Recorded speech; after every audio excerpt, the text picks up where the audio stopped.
The wolf versus Mortality. Who would win? Starting off with Mortality, one of his best feats is being capable of killing child and adult Boozoo just by touching them, which would apply for death manipulation. Also, he's capable of, over time, melting down an entire building, which would just place him at small building level over time. Pretty much just basic shit, although the whole melting building down thing won't actually scale to his attack potency, as it's literally just an ability. As for speed, we barely have much going for him. However, we can likely argue subsonic via blitzing people, though I'd really lean towards him being at the peak human level speeds to maybe subsonic speeds, though it's still there to think about. But for the sake of this video, we'll just give him subsonic speeds, and for the sake of this, we'll just give him small building level attack potency and durability, and you'll see why the second we get into the wolf scaling, which, speaking of, let's get into that.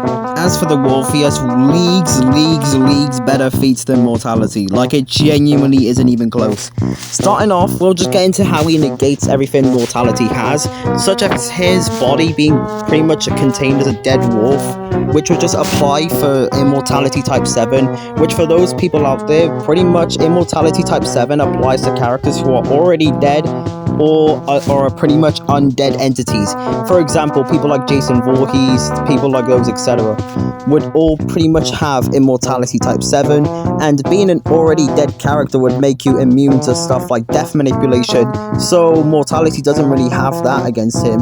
Not to mention the fact that he's literally stated to be the embodiment of evil itself, which would place him for abstract existence, and pretty much what that means is that you can't really kill him unless you kill the concept that he embodies, which is evil itself. The wolf, when killing the second pick, can perform the best feat in his entire series, and that's by corrupting the entire game, or rather his entire world, with his entire world containing things like heaven, hell, and pretty much his own world itself, and trying to corrupt all three of them would place him in the low multiversal tiering, and he can affect all of these in an instant, which would just place him around infinite to immeasurable speed for attack and likely reaction speed, since he can likely be capable of reacting to this.